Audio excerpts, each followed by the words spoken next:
अब हम कर रहे हैं अपना chapter atoms and molecules topic करेंगे। ठीक है भाई, केमिस्ट्री का टॉपिक है हमारा एटम्स एंड मॉलिक्यूल्स। ठीक है,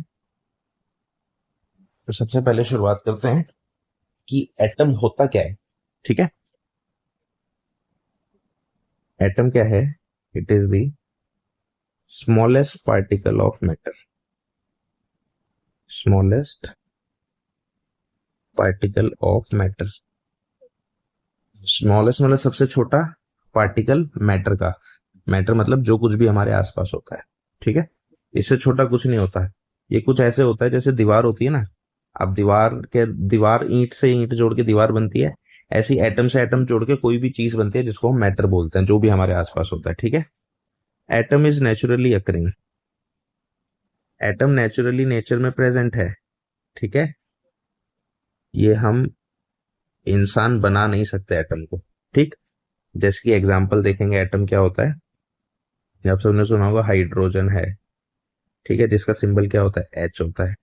या फिर ऑक्सीजन है, जिसका सिंबल क्या है? ओ होता है ना। कार्बन है, जिसका सिंबल क्या होता है? सी होता है। तो ये सब एटम होते हैं और ये नेचुरली प्रेजेंट होते हैं, अर्थ के अंदर मिलते हैं। ठीक है, एटम के साथ साथ कभी कभी हम इसके लिए एक वर्ड यूज करते हैं, एलिमेंट। तो एलिमेंट और एटम एक ही चीज समझ सकते हो, रिलेटेबल होता है। जैसे ऑक्सीजन को ही एलिमेंट भी बोलते हैं, ऑक्सीजन को ही एटम भी बोलते हैं। ठीक है, तो सबसे पहले सबसे स्मॉलेस्ट चीज की एटम होता क्या है। ठीक है, तो एटम होता है जो अकेला होता है, हाइड्रोजन, ऑक्सीजन, कार्बन। ठीक है, जैसे नाइट्रोजन है। तो बहुत सारे तरह के एटम हमारे पास होते हैं। ठीक है, तो ये एटम के बारे में इतना कि एटम होता क्या है सबसे पहले तो। ठीक है, उसके बाद मॉलिक्यूल क्या होता है। एटम और मॉलिक्यूल कर रहे हैं, तो मॉलिक्यूल क्या होता है ये जानते हैं। मॉलिक्यूल क्या होता है? जब दो या दो से ज्यादा एटम आपस में जुड़ जाएंगे तब वो मॉलिक्यूल बनेगा। ठीक है, when to or more atoms, दो या दो से ज्यादा atoms, when to or more atoms combine together, it makes a molecule. जब दो या दो से ज्यादा एटम जुड़ जाएंगे तब वो क्या बनाएगा? मॉलिक्यूल बनाएगा। ठीक है, अब जैसे मॉलिक्यूल का एग्जांपल समझो।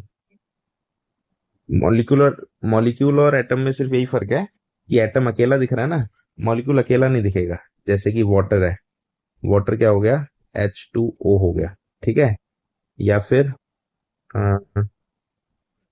कार्बन डाइऑक्साइड है। ठीक है, कार्बन डाइऑक्साइड का फॉर्मूला क्या होता है? CO2। तो इसमें देखो ये अकेला एटम नहीं है, ये दो या दो से ज्यादा एटम के जुड़ने से बन रहे हैं, इसीलिए इनको क्या बोला जाता है? मॉलिक्यूल बोला जाता है। ठीक है, तो बहुत बेसिक सी बात है कि एटम क्या होता है? सबसे छोटा पार्टिकल। और मॉलिक्यूल क्या होता है? जब दो या दो से ज्यादा एटम जुड़ जाएंगे तब हम कहेंगे कि ये मॉलिक्यूल है। ठीक, इसके बाद फर्दर आते हैं। अब जो मॉलिक्यूल होता है, ये मॉलिक्यूल दो तरह का होता है। ठीक है, मॉलिक्यूल दो तरह का होता है।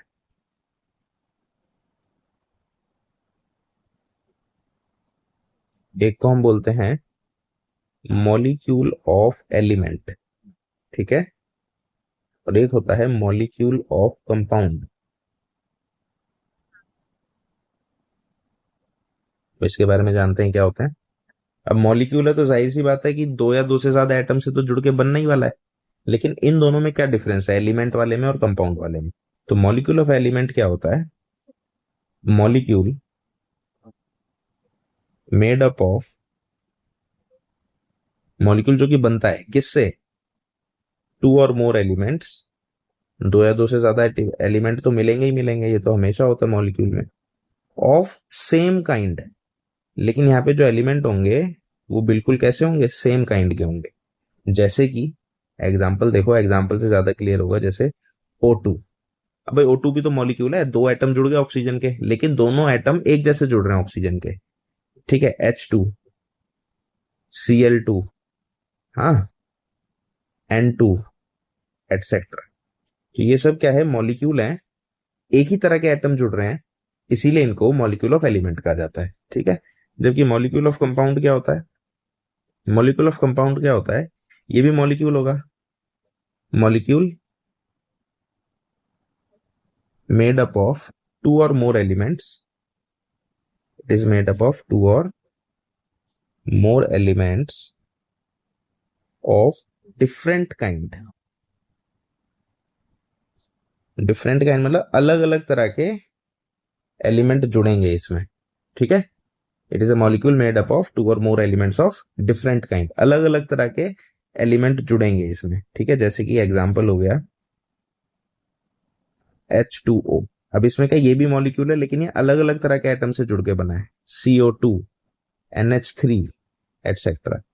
अब देखो ये लेफ्ट वाले ये भी मॉलिक्यूल है, ठीक है, राइट वाले भी मॉलिक्यूल है, लेकिन इनमें फर्क क्या है? लेफ्ट वाले जो है वो मॉलिक्यूल ऑफ एलिमेंट है, यानी एक जैसे एलिमेंट से बना है, और राइट वाला क्या है? मॉलिक्यूल ऑफ कंपाउंड है, जो कि अलग अलग एलिमेंट के जुड़ने से बन रहे हैं, ठीक है। तो यहाँ पर तो हमने क्या क्या किया देख लेते हैं। एक तो एटम्स एंड मॉलिक्यूल्स में एटम क्या होता है? सबसे छोटी चीज होती है मैटर की, इसको फर्दर तोड़ा नहीं जा सकता ऐसा कहते थे, लेकिन अभी आगे पढ़ेंगे। अभी क्या आप इतना ही जान लो कि स्मॉलेस्ट पार्टिकल होता है, ये नेचुरली अकरिंग होता है, नेचर में पहले से प्रेजेंट है, हम नहीं बनाते। इसके कुछ एग्जाम्पल्स है हाइड्रोजन, ऑक्सीजन, कार्बन और नाइट्रोजन। ऐसी मॉलिक्यूल क्या होता है? जब दो या दो से ज्यादा एटम आपस में जुड़ जाते हैं तब वो क्या बनता है? मॉलिक्यूल, ठीक है। अब ये क्यों जुड़ते हैं ये कहानी बाद में देखेंगे अभी। फिर मॉलिक्यूल फर्दर दो तरह का होता है, एक होता है मॉलिक्यूल ऑफ एलिमेंट और एक होता है molecule of compound. Molecule of element क्या होता है? वो मॉलिक्यूल जिसके अंदर एक जैसे एटम जुड़ते हैं, जैसे O2, H2, Cl2, ठीक है। और मॉलिक्यूल ऑफ कंपाउंड वो होता है जिसमें अलग अलग तरह के एटम्स जुड़ते हैं, जैसे कि H2O, CO2 और NH3, ठीक है। ठीक है, तो अब मॉलिक्यूल क्या होता है ये क्लियर हो गया। अब नेक्स्ट आते हैं, एक एक चीज आएगी एटॉमिक मास, ठीक है। एटॉमिक मास क्या होता है? भाई भाई नाम से ही दिख रहा है, एटॉमिक मतलब एटम और मास मतलब मास, यानी कि mass of an atom. Atomic mass क्या होता है? Mass of an atom. जो एटम अभी ऊपर बताया है कि एटम क्या होता है, जो चीज नेचुरली अकरिंग है, तो उसका जब हम वजन करते हैं, मास लेते हैं, उसको एटॉमिक मास बोलते हैं, ठीक है। सिमिलरली एक आएगा मॉलिक्यूलर मास, ठीक है। तो मॉलिक्यूलर मास क्या होता है? मॉलिक्यूलर मास मतलब मास ऑफ मॉलिक्यूल। जब हम मॉलिक्यूल का वजन करेंगे तब उसको मॉलिक्यूलर मास बोलते हैं, ठीक है। तो इससे घबराने की जरूरत नहीं है, इतनी आसान चीजें काफी है, ठीक। अब देखो एटॉमिक मास हम नापते कैसे हैं? अब एक चीज बहुत ध्यान से समझना, आप जो है उसके पास जाओ, किराने की दुकान पे जाओ, तो आपको किराने की दुकान पे 5 किलो मिलेगा, 10 किलो मिलेगा, 1 किलो मिलेगा, आधा किलो के बाट मिलते हैं ना, वेइंग मशीन। आप यही किराना स्टोर पे ना जाके, ये किराना की स्टोर पे ना जाके आप जाओ ज्वेलरी की शॉप पे। तो ज्वेलरी की शॉप पे आपको क्या मिलेगा?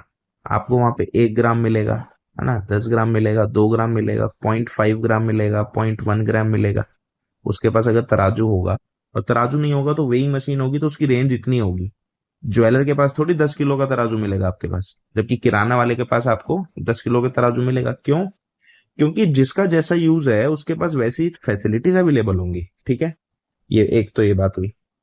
अब दूसरी बात समझो। दूसरी बात ये है कि अब ये 1 किलो होता क्या है, ये बात बताओ। भाई सबको पता है 1 kg, 1 kg, 1 kg होता क्या है एक्चुअल में? आया कहां से है? ऊपर से आसमान से तो गिरा नहीं है ये इंसानों ने ही बनाया है। हमने क्या किया, एक सैंपल पीस लिया एक, और उसको बोल दिया कि भाई आज से इसको 1 किलो बोलेंगे। और रियलिटी में भी ऐसा ही हुआ है। ऐसा ही कि सैंपल एक एक कुछ एक टुकड़ा है काफी बड़ा, वो एक जगह रखा हुआ है किसी जगह, उसको हमने बोल दिया कि आज से इसको 1 किलो बोलेंगे। तो उसको स्टैंडर्डाइज कर दिया। अब सारी दुनिया ने एक्सेप्ट कर लिया कि ठीक है भाई हम मान लेते हैं 1 किलो है, तो सब उसी को 1 किलो बोलते हैं। तो इंसान ने ही बनाया ना अपने काम के लिए, ठीक है। तो अब जैसे ये 1 किलो बना है ना, अब एटम का वजन होता है बहुत छोटा, इसीलिए एटम को वजन किलो में नहीं कर सकते, ग्राम में नहीं कर सकते। तो एटम का वजन करने के लिए हमने एक ऐसी नई चीज बनाई, ठीक है। नई चीज बनाई जिससे हम एटम का वेट कर सके। क्लियर है? जैसे किलो होता है ना, किलो से हम क्या करते हैं? किलो से भी हम वेट करते हैं सामानों का, लेकिन अब एटम को तो वेट कर नहीं सकते किलो से। इसीलिए हमने एटम का वेट करने के लिए एक यूनिट बनाई जिसको हम बोलते हैं AMU। AMU मतलब होता है एटॉमिक मास यूनिट, ठीक है। हमने एक एटॉमिक मास यूनिट बनाई है। अब ये होती क्या है एटॉमिक मास यूनिट, ठीक। अब ये हम ही बना रहे हैं। तो हमने क्या किया, जो कार्बन होता है ना, कार्बन देखो, कार्बन कई तरह का होता है, उसमें से एक कार्बन होता है C12। कार्बन के भी बहुत सारे टाइप्स होते हैं, तो उसमें से एक कार्बन होता है C12। हमने क्या किया, ये C12 लिया और इसके 12 टुकड़े कर दिए। जैसे तरबूज को नहीं काट देते, ऐसे इसके 12 टुकड़े कर दो। तो इसका जो एक टुकड़ा बचा उसको मैंने बोला 1 AMU। मैंने इसको नाम दे दिया कि भाई इसका 12वां टुकड़ा जो है उसको आज से 1 AMU बोलेंगे। तो सारी दुनिया ने बोला ठीक है जी, जो आप कह रहे हो मान लिया। तो AMU एटॉमिक मास यूनिट मतलब 1/12 पार्ट। 1/12 पार्ट किसका?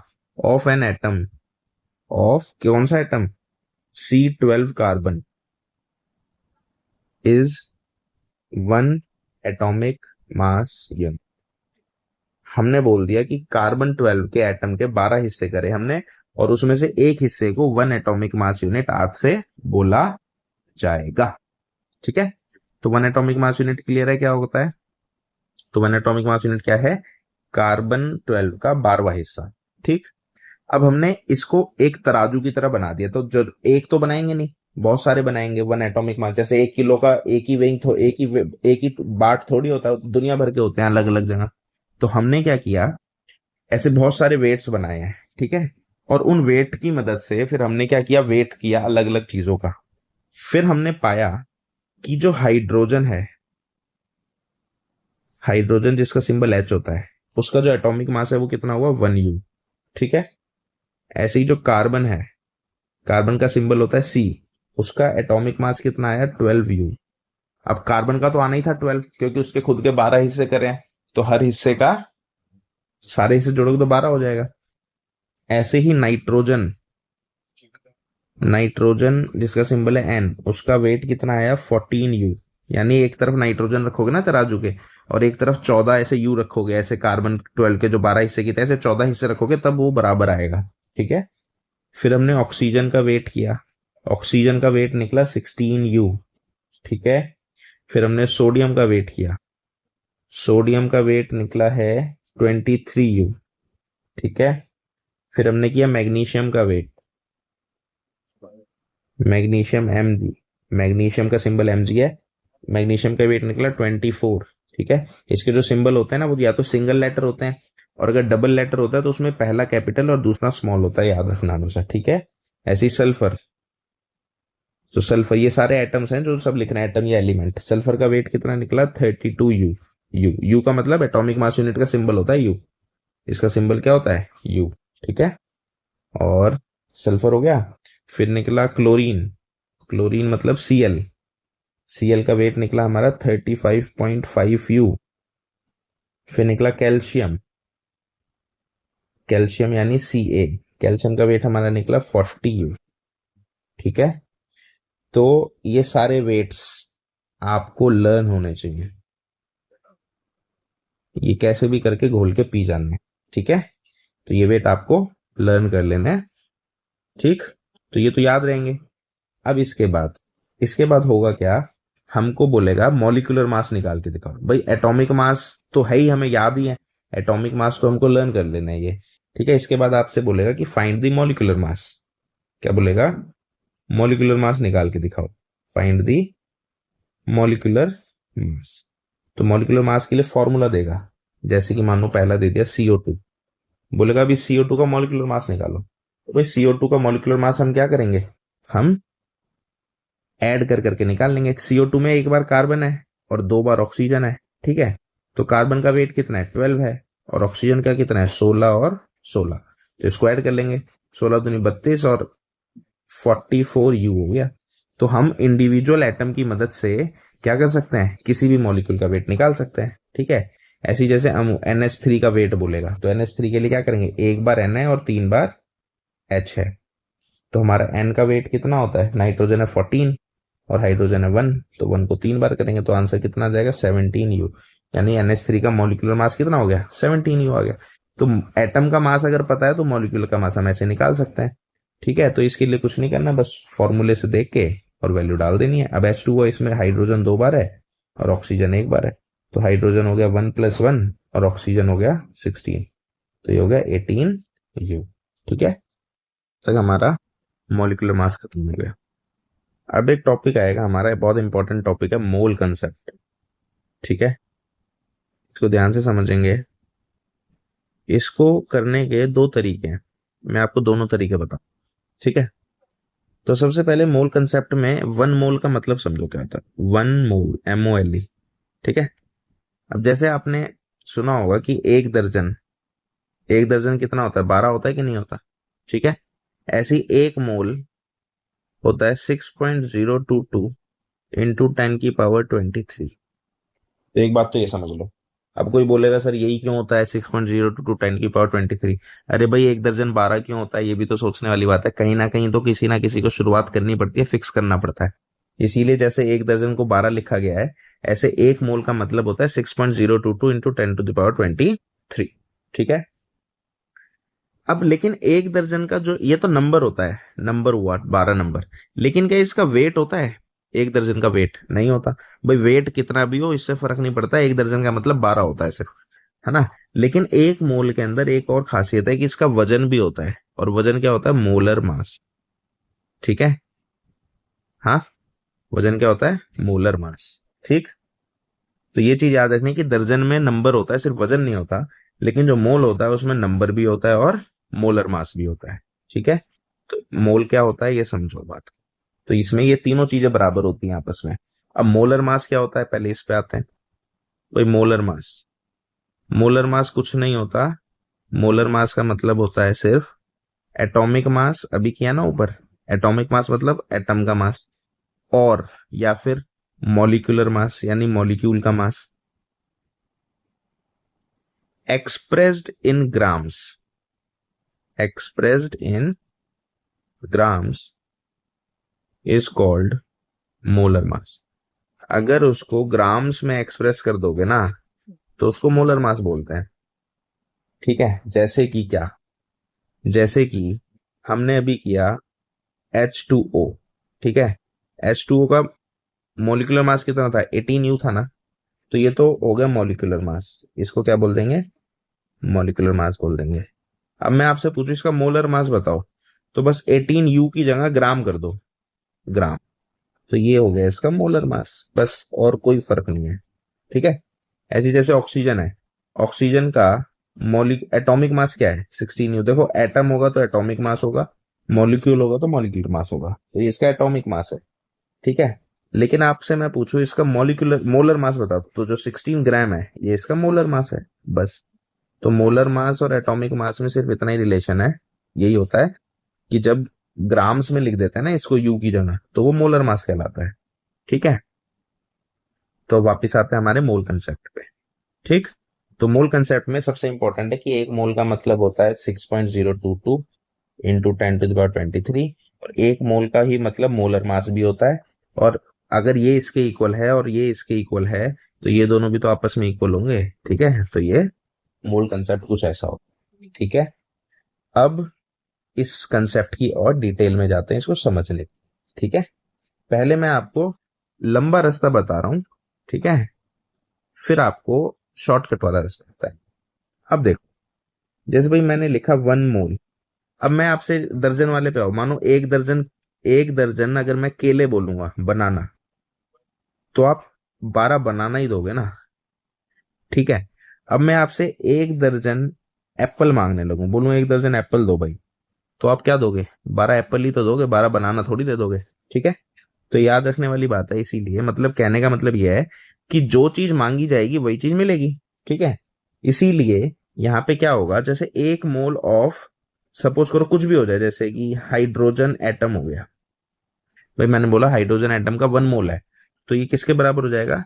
6.022 इंटू 10 की पावर 23 हाइड्रोजन एटम ही होगा ये भी। ठीक है। लेकिन हाइड्रोजन का वेट कितना होता है? 1। इसका मोलर मास याद होना चाहिए हमें, हाइड्रोजन का वेट 1 होता है ना। तो 1 ग्राम ऑफ हाइड्रोजन एटम के भी इक्वल होगा ये। ठीक है। तो इसको बोलते हैं स्टैंडर्ड बनाना। इसको क्या बोलते हैं? स्टैंडर्ड बनाना। ये एक स्टैंडर्ड है। तो इस स्टैंडर्ड के लिए हमें बस इसका नाम पता होना चाहिए, ये जो भी एटम है या मॉलिक्यूल है जो कुछ भी है, तो हम इसके नाम से खाली, क्योंकि देखो होगा क्या, ये 1 मोल वैल्यू फिक्स कभी कभी नहीं बदलेगी। ये 6.022 10 की पावर 23 ये भी कभी नहीं बदलेगा। बदलेगा तो सिर्फ क्या, ये सिर्फ चेंज होगा हर बार। क्यों? क्योंकि ये डिपेंड करता है इसके ऊपर कि आपने क्या चीज मांगी है। आप जो चीज मांगोगे उसी का वेट यहां जाएगा, बाकी किसी भी वैल्यू में चेंज होने वाला है नहीं। ठीक है। जैसे कि नेक्स्ट करते हैं। अब ये 1 मोल ऑफ हाइड्रोजन एटम था। अब ये हाइड्रोजन एटम ना होके मानो ये होता 1 मोल ऑफ H2 मॉलिक्यूल। देखो जब हाइड्रोजन अकेला होता है तो हाइड्रोजन एटम बोलते हैं, तो H2 मॉलिक्यूल हो गया। अब अगर आपने H2 मॉलिक्यूल का 1 मोल बोला है तो आपको 6.022 इंटू 10⁻23 हाइड्रोजन मॉलिक्यूल ही मिलेंगे। ठीक है, और यहां पे क्या होगा, H2 का वेट क्या हो गया 2, खाली हाइड्रोजन का वेट था 1, H2 का वेट क्या हो जाएगा 2 ग्राम, तो 2 ग्राम ऑफ H2 मॉलिक्यूल। तो ये स्टैंडर्ड हो गया। ठीक है, किसी का भी हम स्टैंडर्ड बना सकते हैं, जैसे कि मानो H2O की बात आ जाए, 1 मोल ऑफ H2O। अब H2O क्या है, मॉलिक्यूल है, इसीलिए साथ में मॉलिक्यूल लिख लेते हैं। ठीक है भाई, 1 मोल ऑफ H2 मॉलिक्यूल किसके बराबर हो जाएगा, 6.022 इंटू 10⁻23 H2O मॉलिक्यूल के। ठीक है, या फिर H2O का वेट कितना होता है 18, 16 इसका और 2 इसका 18, ये अभी ऊपर से देखा है ना, तो ये हो जाएगा 18 ग्राम ऑफ H2O मॉलिक्यूल। ठीक है, तो हम स्टैंडर्ड बनाना सीख रहे हैं। सबसे पहले तो हमें स्टैंडर्ड बनाना आना चाहिए, किसी भी चीज का मोल कंसेप्ट के अकॉर्डिंग स्टैंडर्ड बनता कैसे है। ठीक है, एक बार एक स्टैंडर्ड बन जाएगा, इसके बाद हम करेंगे क्वेश्चन सॉल्व। तो ये आपको एक मेथड सिखा रहा हूं, ये समझने वाला मेथड है। ठीक है, दूसरा मेथड है रटने वाला, वो फॉर्मूले से रट जाओ, रट लो और कर दो, लेकिन ये एक्चुअल में समझने वाला टॉपिक है, तो ये समझ में आ ही जाए, इसलिए मैं दोनों मेथड से बताऊंगा। आपको जो सा अच्छा लगे उससे करना। अब हम करेंगे इसके क्वेश्चंस। ठीक है, अब जैसे फर्स्ट क्वेश्चन है, ठीक है, क्या बोल रहा है, calculate the number of moles. Number of moles निकालना है कब, फर्स्ट पार्ट में 52 ग्राम ऑफ हीलियम के अंदर कितने मोल्स हैं। ठीक है, और सेकेंड पार्ट में 12.044 10⁻23 नंबर ऑफ हीलियम एटम्स के अंदर कितने मोल्स हैं। ठीक है, तो पहले फर्स्ट पार्ट करते हैं। तो देखो, अपने मेथड से जो भी हम मेथड कर रहे हैं उसके लिए क्या करना है, आपको सबसे पहले देखना है किस एटम या मॉलिक्यूल की बात कर रहा है, किसकी बात कर रहा है, हीलियम की।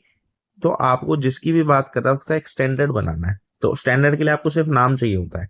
तो स्टैंडर्ड के लिए क्या करेंगे, 1 mole of helium atom, He अकेला है इसीलिए क्या है, एटम है। ठीक है, तो 1 मोल ऑफ हीलियम एटम किसके इक्वल होता है, अभी स्टैंडर्ड में बताया था ना, 6.022 इंटू 10⁻23 हीलियम एटम के इक्वल होगा ये।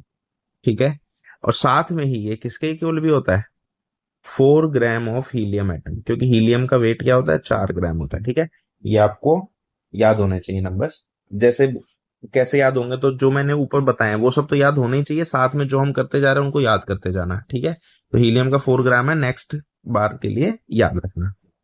अब देखो करना है, ये स्टैंडर्ड बन गया। ठीक है, अब हमें इसमें ये देखना है कि हमें किस चीज से क्या निकाल, इन तीन में से ना, ये जो तीन चीजें हैं 1 2 3, इन तीनों में से एक बार में कोई दो चीज चाहिए होती है हमें। तो जैसे इस क्वेश्चन के अंदर क्या बोल रहा है, 52 ग्राम, 52 ग्राम मतलब ये, इससे इससे क्या निकालना है, नंबर ऑफ मोल्स निकालना है। नंबर ऑफ मोल्स मतलब ये, यानी इससे ये निकालना है। समझ रहे हो बात को, तो ये पहचानना है हमको। ये अभी शुरू शुरू में आपको ये लंबा लगेगा, लेकिन ये आसान है। ठीक है, तो हमें निकालना है कि 52 ग्राम में कितने मोल है, यानी वजन ये है और नंबर ऑफ मोल ये है, इन दोनों के बीच में रिलेशन चाहिए, है ना। तो हम करते क्या है, उस पूरे स्टैंडर्ड में से हम सिर्फ वही चीज निकालते हैं जो हमारे काम की है। तो हम फर्स्ट पार्ट में क्या लिखेंगे कि भाई 4 ग्राम ऑफ हीलियम एटम जो होता है, ठीक है, 4 ग्राम ऑफ हीलियम एटम के अंदर कितने मोल होते हैं, 1 मोल होते हैं। यही है स्टैंडर्ड हमारा। अब इसको क्या करो, जैसे होता है ना 4 के अंदर 1 है तो 1 ग्राम में कितना होगा, 1 ग्राम ऑफ हीलियम एटम के अंदर कितने मोल होंगे, 1/4। वो 4 उधर मल्टीप्लाई हो रहा है, यहाँ के डिवाइड हो गया। ठीक है, और इन्होंने कितना पूछा 52 ग्राम में, तो 52 ग्राम में कितना हो जाएगा, 52 ग्राम ऑफ हीलियम एटम के लिए मल्टीप्लाई कर देंगे दोनों तरफ। भाई यहाँ भी तो 52 ग्राम को मल्टीप्लाई करते हैं 1 से, ये क्या होता है, जैसे 52 मल्टीप्लाई बाय 1 ग्राम, तो यहाँ पे भी मल्टीप्लाई कर दो, 1/4 मल्टीप्लाई बाय 52, तो कैंसिल होगा, तो जाएगा 13। तो आंसर आएगा 13 मोल्स ऑफ हीलियम एटम। यानी कि अगर 4 ग्राम में 1 मोल है तो 52 ग्राम में कितने मोल्स हो जाएंगे, 13 मोल्स हो जाएंगे। ठीक है, अब ऐसे ही जो सेकंड पार्ट है, सेकंड पार्ट में क्या बोल रहा है कि 12.044 into 10⁻23 number of helium atoms, यानी नंबर ऑफ एटम्स जो होते हैं, जब भी ये 10 की पावर दिख जाए ना, पावर तो समझ लो यहीं आएगा, ये इधर वाला। ठीक है, यानी अब की बार निकालना तो नंबर ऑफ मोल्स ही है दोनों में, इसमें भी नंबर ऑफ मोल्स ही निकालना है, यहाँ लिखा है ना नंबर ऑफ मोल्स निकालो। लेकिन अब की बार नंबर ऑफ मोल्स कहां से निकालना है, इस इतने मोल, इतने नंबर ऑफ एटम से। तो अब की बार हमें निकालना क्या है इस क्वेश्चन में, हमको सेकंड पार्ट में इससे ये निकालना है, नंबर ऑफ एटम से नंबर ऑफ मोल्स निकालने हैं, ठीक है। तो इसके लिए पहले स्टैंडर्ड लिख लो। तो अब जो सेकंड पार्ट होगा उसका हम स्टैंडर्ड लिखेंगे कि 6.022 इंटू 10⁻23 हीलियम एटम, इनके अंदर कितने मोल होते हैं भाई, 1 मोल होते हैं, है ना, हमें पता है, स्टैंडर्ड से पता है। तो अब हम निकालेंगे कि एक एटम में कितना होता है, इसको 1 बना लेंगे, फिर जितना चाहिए उसको मल्टीप्लाई कर देंगे, हमेशा ऐसे ही करना होता है। तो 1 हीलियम एटम जो होगा उसके अंदर कितने मोल होंगे, ये इधर जाके डिवाइड हो जाएगा, तो जाएगा 1 डिवाइड बाय 6.022 इंटू 10⁻23 मोल, ठीक है। और हमें कितने चाहिए, 12.044, तो इसे मल्टीप्लाई कर दो, 12.044 इंटू 10⁻23 इतने हीलियम एटम के अंदर। तो हम क्या करेंगे, इस तरफ मल्टीप्लाई कर देंगे अब इसको, जाएगा 1.6022 इंटू 10⁻23 मल्टीप्लाई बाय, इस नंबर से मल्टीप्लाई कर दो इसको, मोल, ठीक है। तो इससे कैंसिल हो गया, ये कैंसिल होकर बचेगा 2। तो कितने मोल्स बचे, 2 मोल्स, ठीक है। तो 2 मोल के अंदर इतना, इतने हीलियम एटम में 2 मोल होंगे, ठीक है। तो ये क्या है, विदाउट फॉर्मूला बता रहा हूं मैं, अभी तक मैंने कोई भी फॉर्मूला यूज नहीं किया, ठीक है। फॉर्मूला यूज करना वाला तो आसान है, रट लोगे, लेकिन फॉर्मूले के साथ साथ अगर ये समझ आ रहा है तो ये बहुत बेनिफिशियल रहेगा, ठीक है। अब जैसे नेक्स्ट क्वेश्चन है, ठीक है, इसमें भी ये करना है। इसमें अब की बार निकालना है क्या है, कैलकुलेट दी मास। इन चारों ऑप्शंस में हमें क्या निकालना है, मास। तो यानी मास तो रहेगा ही रहेगा चारों में, ठीक है, लेकिन हर बार अलग अलग है। पहले इसमें मोल से मास निकालना है, इसमें भी मोल से मास निकालना है, इसमें नंबर ऑफ एटम से मास निकालना है, और इसमें भी नंबर ऑफ एटम से मास। तो सबसे इंपॉर्टेंट ये होता है कि किस चीज से क्या निकालना है, ठीक है, और फिर स्टैंडर्ड बना लोगे। अब हमारे यहाँ पे 4 क्वेश्चन है, N2 N N और N2। तो 2 तरह के क्वेश्चन है, एक N वाले और एक N2। तो पहले एक बार N2 कर लेते हैं, फिर N कर लेंगे, ठीक है। तो पहले मैं क्या करता हूँ, N2 का स्टैंडर्ड बनाता हूँ, ठीक है। तो N2 वाले कौन कौन से हमारे, फोर्थ पार्ट और फर्स्ट पार्ट। तो पहले ये दोनों कर लेंगे एक साथ, ठीक है। तो N2 का स्टैंडर्ड बनाएंगे। नाइट्रोजन का वेट कितना होता है एक का था 14 ग्राम्स, ठीक है। नाइट्रोजन का एक का 14 ग्राम, तो N2 का कितना हो जाएगा 28 ग्राम्स। तो 1 मोल ऑफ N2, अब N2 मॉलिक्यूल होता है, इसीलिए से क्या लिखेंगे, मॉलिक्यूल। भाई एक से ज्यादा एटम हो गए ना, एक से ज्यादा एटम होने से क्या हो जाता है, मॉलिक्यूल हो जाता है, ठीक है। तो ये किसके इक्वल होगा, 6.022 इंटू 10⁻23 N2 मॉलिक्यूल के। ये तो नंबर फिक्स ही रहता है भाई, ये यहाँ 1 फिक्स रहता है, यहाँ पे ये नंबर फिक्स रहता है, चेंज तो सिर्फ वेट होता है। अब N2 का वेट कितना है, N का 14 होता है, तो N2 का हो गया 28। तो इसे लिखेंगे 28 ग्राम ऑफ N2 मॉलिक्यूल, ठीक है। तो ये हमारा स्टैंडर्ड बन गया। तो हमें जो फर्स्ट पार्ट है, फर्स्ट पार्ट में मोल से मास निकालना है, इससे ये निकालना है फर्स्ट पार्ट में, ठीक है। और जो हमारा फोर्थ पार्ट है उसमें नंबर ऑफ एटम मॉलिक्यूल से मास निकालना है, फोर्थ पार्ट में ये करना है। तो बस हमें ये पहचानना होता है इसमें किससे क्या निकालना, ठीक है। तो हम एक बार में कोई 2 चीजें यूज करते हैं। तो पहले फर्स्ट पार्ट कर लेते हैं। तो भाई हमें मास से, मोल से निकालना है ना, तो हम लिखेंगे कि भाई 1 mole of N2 molecule, 1 mole of N2 molecule के अंदर, ठीक है, हमारा जो 1 मोल ऑफ N2 है इसके अंदर कितना वेट होता है, 28 ग्राम ऑफ N2 मॉलिक्यूल है। यहां से हमें पता है अपने स्टैंडर्ड से, भाई इसके अंदर इतना वेट होता है। तो इन्होंने पूछा हाफ मोल में कितना होगा, 0.5 में। तो 0.5 मोल मतलब यहाँ पे भी 0.5 से मल्टीप्लाई हो गया, तो यहाँ पे भी इसको हम क्या करेंगे, 0.5 से मल्टीप्लाई। तो जाएगा 28 इंटू 0.5 इस पॉइंट से, ये 1/2 हो गया, 2 से कैंसिल होगा 14। तो आंसर हो जाएगा 14 ग्राम ऑफ N2 मॉलिक्यूल, ठीक है। यानी कि हाफ मोल में हाफ वेट हो जाएगा, 0.5 मोल ऑफ कौन सा, N2 मॉलिक्यूल के अंदर हमारा 14 ग्राम वेट हो गया, ठीक है। अब फोर्थ पार्ट कर लेते हैं। फोर्थ पार्ट में बोला इतना ही, तो स्टैंडर्ड ही दिया हुआ है भाई, 6.022 इंटू 10⁻23 में कितना वेट होता है। तो इसे तो सॉल्व करने की भी जरूरत नहीं है, ये तो सामने ही लिखा है। इसके अंदर मास पूछा है, सॉरी ये गलत लिख दिया मैंने, इससे मास निकालना है, नंबर ऑफ मोल नहीं निकालना है। इसमें भी इससे डायरेक्ट मास निकालना है, यहां से यहां आना है फोर्थ पार्ट, ठीक है।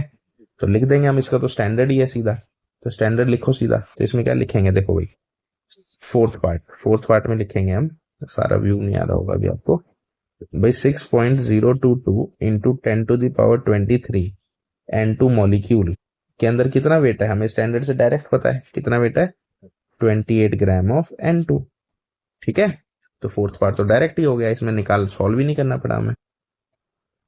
ठीक है, तो इसमें तो क्या सॉल्व ही नहीं करना पड़ा, हमारा सिर्फ स्टैंडर्ड से ही आंसर आ गया। ठीक है, तो फर्स्ट और फोर्थ पार्ट हो गया।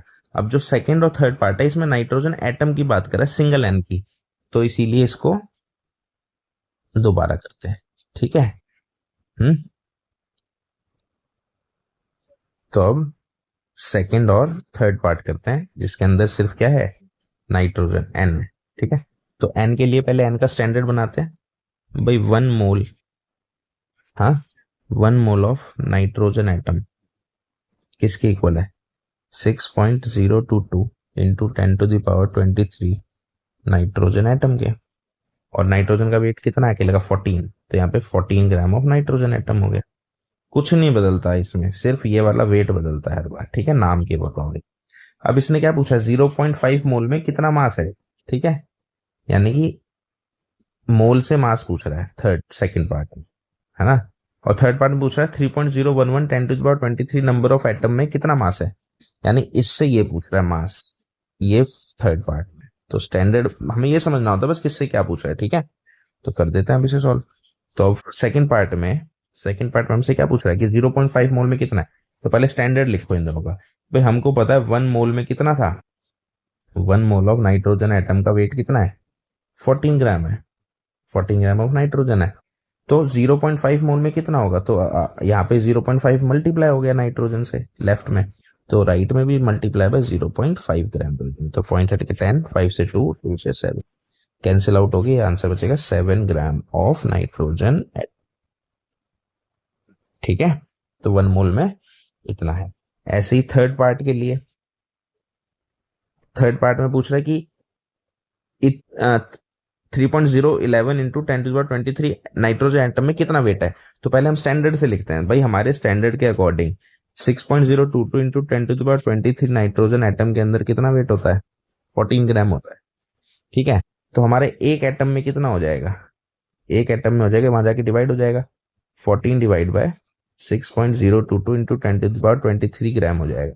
और इन्होंने कितने में पूछा है, 3.011 में। ठीक है, तो हमारा 3.011 इंटू 10⁻23 एटम के अंदर कितना वेट हो जाएगा, इधर मल्टीप्लाई कर देंगे, 14 by 6.022 into 10⁻23 multiply by 3.011 into 10⁻23 से कैंसिल आउट हो गया, 1 से 2 से आंसर आ गया 7 ग्राम। ठीक है, तो ये हमारा क्वेश्चन हो। क्वेश्चन नंबर थर्ड कर रहे हैं। ठीक है, जैसे calculate the number of particles. Number of particles मतलब वो जो होता है ना 6.022 10⁻23 एटम का हो या मॉलिक्यूल को, यही होता है नंबर ऑफ पार्टिकल्स। ठीक है, तो तीनों केस में नंबर ऑफ पार्टिकल निकालने हैं। तीनों केस में अलग अलग चीजें हैं, तो तीनों का स्टैंडर्ड अलग अलग बनेगा। ठीक है, जैसे फर्स्ट पार्ट है, किसकी बात कर रहा है, सोडियम की, तो सोडियम का स्टैंडर्ड लिखो भाई। 1 मोल ऑफ सोडियम Na का वेट कितना है, 23 ग्राम, 23 ग्राम ऑफ सोडियम होता है इसमें। ठीक है, और इसके अंदर पार्टिकल कितने होते हैं, 6.022 इंटू 10⁻23 सोडियम एटम होते हैं। ठीक है, तो ये पूछा 46 ग्राम में कितने एटम है, यानी इससे मास से ये निकाल के दिखाओ। ठीक है, तो ये मोल को गायब कर देता है बीच से अभी के लिए। तो हम क्या करेंगे कि भाई 23 ग्राम सोडियम के अंदर कितने पार्टिकल होते हैं, 6.022 इंटू 10⁻23 होते हैं। तो 1 ग्राम के अंदर कितने हो जाएंगे, 6.022 इंटू 10⁻23 डिवाइड बाय 23। ठीक है, और हमें कितने चाहिए, 46, तो 46 से मल्टीप्लाई कर दो इसको, तो यहां से 46 से मल्टीप्लाई होगा ये, तो मल्टीप्लाई बाय 46। ठीक है, 23 से कैंसिल होगा 2, ये 2 से मल्टीप्लाई होगा तो हो जाएगा 12.044 इंटू 10⁻23 एटम्स। ठीक है भाई, 23 में इतने तो साइज पता है, डबल में कितने होंगे, इसके डबल हो जाएंगे। ठीक है, ऐसी नेक्स्ट है 8 ग्राम ऑफ O2 मॉलिक्यूल में कितने पार्टिकल है, तो इसके लिए स्टैंडर्ड बनाते हैं O2 का। तो O2 1 मोल ऑफ O2, ठीक है, ऑक्सीजन का वेट है 16, तो O2 का हो जाएगा 32। तो ये कितना होता है, 32 ग्राम ऑफ O2 होता है, और इसमें 6.022 इंटू 10⁻23 O2 होते हैं। ठीक है, तो ये तो स्टैंडर्ड हुआ। अब हमें कितने में निकालना है, 8 ग्राम में कितने होते हैं, तो 8 इससे ये निकालना है, तो बीच के मोल को गायब कर देते हैं। तो हमें पता है भाई 32 ग्राम ऑफ O2 के अंदर कितने मॉलिक्यूल होते हैं, 6.022 इंटू 10⁻23 होते हैं। तो 1 ग्राम में कितने हो जाएंगे, 6.022 इंटू 10⁻23 डिवाइड बाय 32 हो जाएंगे। और 8 ग्राम में कितने हो जाएंगे, मल्टीप्लाई कर दो अब इसको, into 10⁻23 divide bye 32 multiply by 8, 8 से कैंसिल हुआ 4, 2 2 जा 3.011, इसको डिवाइड करेंगे 21.502 इंटू 10⁻23 एटम। ठीक है, जब इसको सॉल्व करते हैं ना, तो इसमें 10 की पावर को नहीं छेड़ना, बाकी नंबर्स को सॉल्व कर देंगे। ठीक है, अब ऐसी जो थर्ड पार्ट है, थर्ड पार्ट में निकला है 0.1 मोल में, यानी कि कार्बन एटम में। तो हमें पता है कि 1 मोल ऑफ कार्बन एटम में कितना होता है, 6.022 इंटू 10⁻23 एटम होते हैं ना। ठीक है, तो हमें कितने में निकालना है, 0.1 में।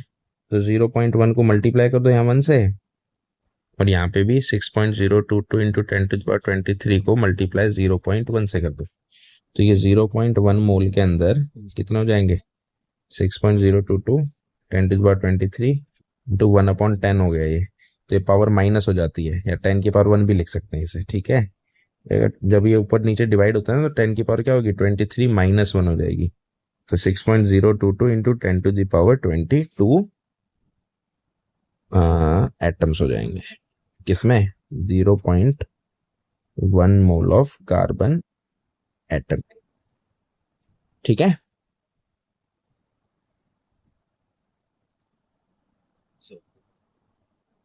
तो ये तो अभी हमने फर्स्ट मेथड से किया, जिसमें मैंने फॉर्मूला नहीं लगाया एक भी। ठीक है, अब मैं आपको बताऊंगा विद फॉर्मूला कैसे करना होता है। तो आपको जोन सा मेथड सही लगे उससे क्वेश्चन सॉल्व करो। ठीक है, अब मैं विद फॉर्मूला बताऊंगा। विद फॉर्मूला थोड़ा शायद शॉर्टकट में हो जाता है, लेकिन ये है कि दोनों ही ठीक है, जो जिसको समझ आ जाए वैसे कर लेना। ठीक है, तो हम करते हैं भाई फॉर्मूले से। ठीक है, फॉर्मूले से क्या, फॉर्मूले हमारे पास दो फॉर्मूले हैं, N is equal to small M upon capital M, और दूसरा है N is equal to capital N upon N naught. ठीक है, अब यहाँ पे किसका क्या मतलब है समझते हैं। स्मॉल एन का मतलब होता है नंबर ऑफ मोल्स, ठीक है, जितने भी मोल्स गिवन है। स्मॉल एम का मतलब होता है गिवन मास, क्वेश्चन में गिवन होगा ये या निकालना होगा। कैपिटल एम का मतलब होता है मोलर मास। ठीक है, मोलर मास अभी हमने किया ही है, हमें याद होना चाहिए ये। यहाँ पे भी स्मॉल एन का मतलब नंबर ऑफ मोल्स ही है। ठीक है, और यहाँ पे कैपिटल एन का नंबर होता है number of particle, number of particles. यही पार्टिकल मतलब एटम या मॉलिक्यूल, जो कुछ भी बोला है। ठीक है, और एन नॉट क्या होता है, अवोगाड्रो नंबर। अवोगाड्रो नंबर वही है क्या, 6.022 इंटू 10⁻23। पेपर में कई बार आया हुआ आपके क्वेश्चन, एवोगाड्रो नंबर क्या होता है बताओ। ठीक है, अब इसमें एक चीज समझने वाली कि एक फॉर्मूला तो ये है, एक फॉर्मूला ये है, अब ये भी नंबर ऑफ मोल्स है और ये भी नंबर ऑफ मोल्स है। तो इस हिसाब से small M upon capital M, capital N upon N, इनको भी इक्वल रख सकते हैं आपस में। ये भाई ये दोनों भी तो आपस में इक्वल होंगे, ये और ये। ठीक है, अच्छा यहाँ पे एक चीज और है, देखो एक चीज ये इसी के लिए हर जगह याद रखना। जैसे सपोज करो आपने ये फॉर्मूला यूज किया है, ठीक है, तो ये फॉर्मूला तभी काम आएगा जब इन तीन में से कोई दो पता हो और एक ना पता हो। ठीक है, ये तीन वैल्यू है ना, इन तीन में से दो पता हो और एक ना पता हो, तो ही ये फॉर्मूला यूज हो पाता है। ऐसे ये है, इसमें भी तीन में से कोई दो पता होंगी और एक नहीं पता होगी, तो आंसर आएगा। और इसमें कितना है, चार चीजें हैं, तो चार में से कोई तीन पता होनी चाहिए और एक ना पता हो, तभी ये हमारे काम आएगी। ठीक है, तो हम क्या करेंगे, इस फॉर्मूले को यूज करके क्वेश्चन सॉल्व करते हैं अब। ठीक है, तो जैसे पहला क्वेश्चन है, पहले क्वेश्चन में क्या बोल रहा है कि 52 ग्राम ऑफ हीलियम में नंबर ऑफ मोल्स निकालो। ठीक है, तो फर्स्ट पार्ट करते हैं, यानी एन नंबर ऑफ मोल्स, यानी कि स्मॉल एन निकालना है। ठीक है, और 52 ग्राम ऑफ हीलियम, हीलियम क्या है, गिवन मास। हमें कितना हीलियम का मास गिवन है, 52 ग्राम्स। ठीक है, और इसका मोलर मास हम खुद लिखेंगे। मोलर मास हीलियम का कितना होता है, 4 ग्राम्स। ठीक है, तो फॉर्मूला लगा दो, small N is small M by capital given mass by molar mass. तो नंबर ऑफ मोल्स हो जाएगा 52 ग्राम बाय 4 ग्राम, ग्राम से gram cancel, number of moles हो जाएगा 13। ठीक है, ऐसे सेकंड पार्ट में हीलियम एटम, इतने एटम से नंबर ऑफ मोल्स निकालो। ठीक है, तो सेकंड पार्ट में क्या है, हमें नंबर ऑफ मोल्स निकालना, तो वही है नंबर ऑफ मोल्स ही, नंबर ऑफ मोल्स यानी स्मॉल एन। ठीक है, ये क्या, given number of particle capital N, number of particles, हमें नंबर ऑफ पार्टिकल्स कितने के दिए गए हैं, कैपिटल एन 12, सॉरी कितने दिए हुए हमें, 12.02044 इंटू 10⁻23। ठीक है, और जो हमारा एन नॉट होता है, एवोगैड्रो नंबर, वो कितना होता है 6.022 इंटू 10⁻23। तो हम इसमें दूसरा वाला फॉर्मूला लगा देंगे। क्या फॉर्मूला था, small N is capital N by N zero. तो स्मॉल एन हो जाए कैपिटल एन क्या है हमारा 12.044 into 10⁻23 given number divide by Avogadro number.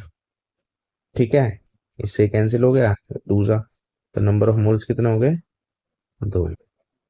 ठीक है, तो कितने मोल्स, इसमें कितने मोल्स हो जाएंगे 2 मोल्स होंगे इसमें, और इसके अंदर कितने मोल है 13 मोल्स। ठीक है, तो ये फॉर्मूले से हो गया।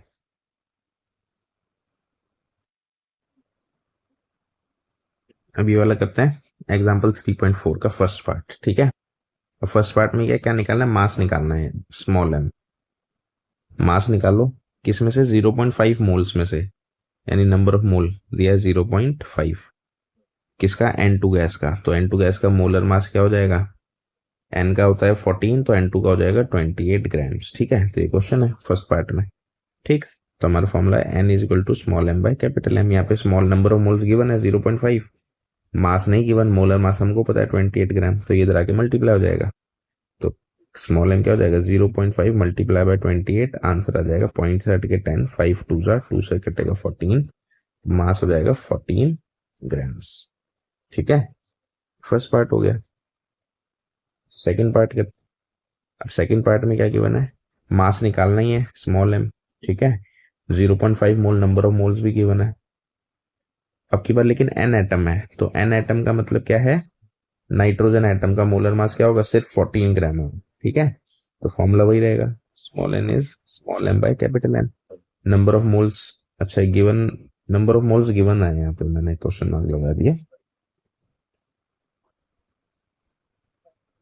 नंबर ऑफ मोल्स हमारे कितने हैं 0.5 गिवन है। ठीक है, तो ये 0.5 is equal to small M by 14, तो ये 14 यहाँ मल्टीप्लाई हो जाएगा, तो 0.5 multiply by 14 is equal to M हो गया, पॉइंट हट के 10, 5 2 10 और 2 से 7, तो स्मॉल एम क्या हो गया 7 ग्राम। हमारा मास कितना आ जाएगा यहाँ पे 7 ग्राम्स। ठीक है, अब इसका थर्ड पार्ट करते हैं। ठीक है, थर्ड पार्ट में क्या है, नंबर ऑफ एटम्स गिवन है capital N, number of particles कितने हैं 3.011 इंटू 10⁻23। ठीक है, निकालना क्या है, मास निकालना। अब एन नॉट हमें पता है कितना होता है 6.022 इंटू 10⁻23 एवोगैड्रो नंबर। ठीक है, तो फॉर्मूला क्या है, मास निकालना है। हाँ, तो अब की बार इसमें क्या करेंगे, इसमें चौथे वाला यूज होगा। ठीक है, क्योंकि देखो हमारे पास दो formula, number of moles M by capital M, तो यहाँ पे ये भी नहीं है, ये भी नहीं है और ये भी नहीं है, तो ये तो काम नहीं करेगा। दूसरा फॉर्मूला है small N is capital N by N zero, यहाँ पे एन है एन जीरो, लेकिन ये हमें चाहिए ही नहीं नंबर ऑफ मोल्स, तो तीसरा जो था वो क्या था, small M by capital M is equal to capital N by N zero. ठीक है, लेकिन यहाँ कैपिटल एम नहीं पता, तो कैपिटल एम तो हम खुद निकाल सकते हैं, किसकी बात करें नाइट्रोजन एटम की, तो नाइट्रोजन एटम का कैपिटल एम क्या होता है मोलर मास, मोलर मास कितना होता है नाइट्रोजन का 14 ग्राम्स। ठीक है, तो यहाँ small M divide by 14, M की वैल्यू कैपिटल एम की वैल्यू 14, स्मॉल एम की वैल्यू एम ही रहेगी, कैपिटल एम की जगह 14, एन की वैल्यू हमारी है 3.011 into 10⁻23 divide by N zero की वैल्यू है 6.022 इंटू 10⁻23, कैंसिल होगा, 2 से हो गया, स्मॉल एम हो जाएगा 14/2 यानी कि 7 ग्राम्स। ठीक है, उसके बाद फोर्थ पार्ट।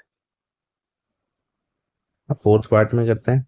फोर्थ पार्ट में क्या है, सेम मास निकालना है, स्मॉल एम, कैपिटल एन दिया हुआ है 6.022 इंटू 10⁻23 नंबर ऑफ पार्टिकल्स होता है। अब एवोगैड्रो नंबर भी हमारे ये होता है, ठीक है। और हमारा जो मोलर मास है वो क्या है, N2 की बात कर रहा है, तो N2 का मोलर मास क्या होता है, 14 2 28, ठीक है। तो इसमें भी वही फॉर्मूला लगा जो ऊपर वाले में लगा है, लास्ट वाला, फोर्थ वाला, ठीक है। तो small M by capital M is equal to N by N0। तो स्मॉल एम हमें नहीं पता, कैपिटल एम हमारा 28, ये हमारा 6.022 इंटू 10⁻23, और N naught Avogadro number same है, ठीक है। तो ये कैंसिल हो गया आपस में, तो m is equal to 28 multiply by 1 हो गया उधर जाके, तो मास कितना आ गया 28 ग्राम्स, ठीक है। अब ये वाला करते हैं एग्जाम्पल, लास्ट रह गया था ये, ठीक है। इसको भी फॉर्मूले से करके दिखा देते हैं। फर्स्ट पार्ट में क्या निकालना है, नंबर ऑफ पार्टिकल्स यानी कैपिटल एन क्वेश्चन मार्क, ठीक है। मास गिवन है 46 ग्राम, ठीक। और कैपिटल एम मोलर मास हमें पता है सोडियम का कितना होता है 23 ग्राम, खुद से लिख लेंगे तो है। और एन नॉट क्या होता है हमारा 6.022 इंटू 10⁻23, ये फिक्स है। हाँ, निकालना क्या है, number of particles capital N, तो ये भी फॉर्मूला लेगा लास्ट वाला, small M by capital M is N by N naught. तो स्मॉल एम हमारा हो गया 23, कैपिटल एम हो गया 46, एन नहीं पता, एन नॉट हो गया 6.022 इंटू 10⁻23, कैंसिल होगा 1/2, जैसे एन की वैल्यू क्या हो जाएगी 6.022 इंटू 10⁻23 डिवाइड बाय 2, तो ये कैंसिल होगा, एन आ जाएगा 3.011 इंटू 10⁻23, ठीक है। दोनों मेथड बता दिया आपको, जो सही लगे उससे सॉल्व किया जा सकता है, ठीक है। ऐसे सेकंड पार्ट है, सेकंड पार्ट में क्या निकालना है, निकालना तो सब में वही है, नंबर ऑफ पार्टिकल यानी एन क्वेश्चन मार्क है, क्या गिवन है, मास गिवन है 8 ग्राम, ठीक है। तो मोलर मास हमें पता है O2 का, O का 16 होता है तो O2 का हो जाता है 32, डबल हो गया। और एन नोट हमें पता है 6.022 इंटू 10⁻23, वैल्यू फिक्स है, ठीक है। तो फॉर्मूला डाल दो, क्या फॉर्मूला है हमारा, m by capital M is n by n naught. तो हो गया 8/32 इज इक्वल टू 6.022, नहीं ये तो वैल्यू पता नहीं है ना ऊपर वाली, n तो निकालना है हमें, n डिवाइड बाय 6.022 इंटू 10⁻23, ठीक है। ये 1 कैंसिल होगा 4 से, तो यहाँ से n की वैल्यू क्या हो जाएगी 6.022 इंटू 10⁻23 डिवाइड बाय 4, ठीक है। तो जाएगा, डिवाइड करेंगे इससे 1.504 इंटू 10⁻23, ठीक है। कैलकुलेशन वगैरह में कुछ गड़बड़ हो जाए तो देख लेना थोड़ी सी, ठीक है। इसका थर्ड पार्ट और रह गया था, लास्ट है ये, और दिखा देते हैं। 0.1 मोल, 0.1 मोल में क्या निकालना है, नंबर ऑफ पार्टिकल ही निकालना है, ठीक है, एन निकालना है। तो ये कर लेते हैं, स्मॉल एन दिया 0.1, कैपिटल एन हमें निकालना है, ये तो स्मॉल N0 की वैल्यू में फिक्स पता है 6.022 इंटू 10⁻23, ठीक है। तो इसमें फॉर्मूला कौन सा लगेगा, small N is capital N by N naught, ठीक है। स्मॉल एन हो गया 0.1, कैपिटल एन नहीं पता, डिवाइड बाय 6.022 इंटू 10⁻23, यहाँ से कैपिटल एन की वैल्यू जाएगी 0.1 मल्टीप्लाई 6.022 इंटू 10⁻23। इसको छेड़ना नहीं, तो छेड़ा जितनी कोशिश करो, ये 6.022 है ना, इसे जितना कम से कम छेड़ा जाए उतना पंगे लेने हैं इससे, ठीक है। तो ये 10⁻23 डिवाइड बाय 10 है, तो ये 10⁻1 भी लिख सकता है ना इसे, तो 6.022 इंटू 10 क्या हो जाएगा 23 -1, जब ये डिवाइड होते हैं ना सेम चीज तो पावर माइनस हो जाती है, तो n की वैल्यू होगी 6.022 इंटू 10⁻22, तो हमारे नंबर ऑफ पार्टिकल्स इतने आ गए, ठीक है। तो ये मैंने आपको दोनों मेथड से क्वेश्चन करके दिखा दिए। इसके अलावा कुछ क्वेश्चंस दे रहा हूँ, वो इंपॉर्टेंट है, वो आप खुद सॉल्व करेंगे, अगर ना हो तो मेरे को उनका सॉल्यूशन भी मिल जाएगा, लेकिन अभी आप खुद से ट्राई करेंगे, ठीक है। वो क्वेश्चन और करने हैं, तो ये हमारा एक टॉपिक कवर्ड है। तो ये क्वेश्चंस, ये जितने भी क्वेश्चंस कराए हैं, इन क्वेश्चंस को करने के बाद ये कुछ क्वेश्चंस और हैं, ये भी और सॉल्व करेंगे हम, ठीक है। बाकी इसके सॉल्यूशन आपको मैं नेक्स्ट वीडियो में दूंगा, तब तक आप अगर प्रैक्टिस करने के लिए इन सारे क्वेश्चंस को आपको सॉल्व करके देखना है, ठीक है। अगर इसके आंसर्स जो है नेक्स्ट वीडियो में डल जाएंगे, ठीक है, तो आपको ये सारे क्वेश्चंस और करने हैं। ये सब क्वेश्चंस करके हालांकि एनएफ हो जाएगा, उसके बाद और बताएंगे क्या करना है। तो ये आपका एक टॉपिक कंप्लीट होता है केमिस्ट्री का। ठीक है, तो आप ये देख लो और ये सारे क्वेश्चंस सेम इसी मेथड से सॉल्व कर लेना। 2 मेथड सिखाए हैं, दोनों में से जो भी आपको अच्छा लग रहा है, जो भी आपको समझ में आ रहा है, उससे ये सारे क्वेश्चंस को सॉल्व कर लेना है। ठीक है।